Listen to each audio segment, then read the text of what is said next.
اصل کې نن سبا خو هر سړی ته ځان ډیر زیات غریب ښکاري، خو لیکن حقیقي غریب څوک دی؟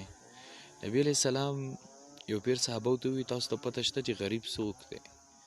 نو صحابه ورته وی غریب خو مونږ هغه چاته وایي چې د هغه سره دینار نه وي، اشرفۍ نه وي، پیسې نه وي. زه به دا ووایم. نبی علیہ السلام ورته وی نه، د چا سره چې پیسې نه وي هغه په دې غریب نه دی. غریب څوک دی؟